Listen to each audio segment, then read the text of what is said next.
2 jours passèrent, calmes et paisibles, tandis qu'en dehors la neige tombait sans arrêt, empêchant aucune sortie. Puis, en se réveillant, les Verriaux découvrirent, dormant dans un panier devant leur porte, un beau chagris avec un ruban bleu au cou et une petite plaque d'identité. Monsieur Joujou, pour vous distraire. Monsieur Verriaux, rouge d'indignation, bondit et parcourut la maison dans tous les sens, mais en vain.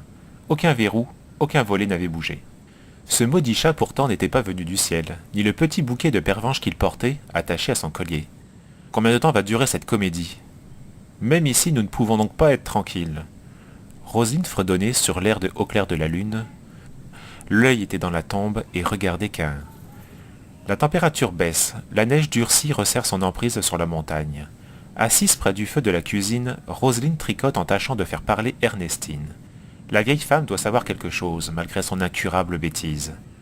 Ma chère Ernestine, quand je serai installée à la solitude avec mon mari et mes 12 enfants, je vous prendrai peut-être comme femme de charge.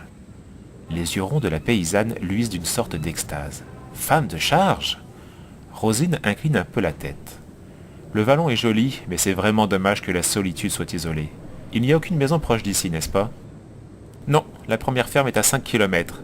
Mais en été, la villa qui se trouve à 500 mètres en contrebas pourrait être habitée. Il y a donc une villa tout près du manoir? Oui, une petite bâtisse cachée dans les sapins. Voici des années qu'elle n'est pas habitée. Les propriétaires trouvent sans doute l'endroit trop triste. Ah, soupire Roselyne. Une maison vide, c'est pire encore que la forêt déserte qui étreint de toutes parts le vieux château. Un coup de cloche arrache les deux femmes à leur conversation. Ernestine grogne. Il n'est que 2 heures, ce n'est pas encore monsieur. La cloche carillonne avec rage et la servante se décide à remuer. Un court colloque à la porte, puis de nouveau le silence. Appuyée contre la fenêtre, Rosine voit s'éloigner derrière les arbres la silhouette d'un jeune homme. Une lettre pour vous, qu'apporte un gamin de 16 ou 17 ans. Il serait flatté d'être traité de gamin. Vous le connaissez donc? Moi, mais non, quelle idée. Je ne connais personne ici. Bien lui, il vous connaît, faut croire. Sans se soucier des réticences de sa compagne, Roselyne parcourut les lignes signées d'une petite pervenche.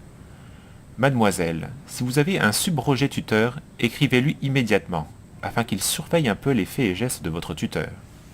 Rosine se leva pour contempler le calendrier. 10 novembre, déjà.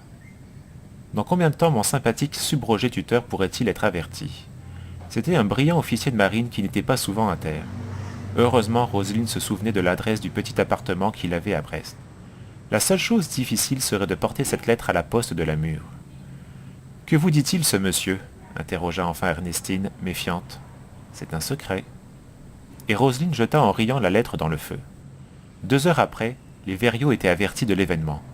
Ils essayèrent en vain de faire parler Roselyne. Celle-ci leur déclara qu'en effet c'était un secret, mais qu'elle promettait de leur dire plus tard.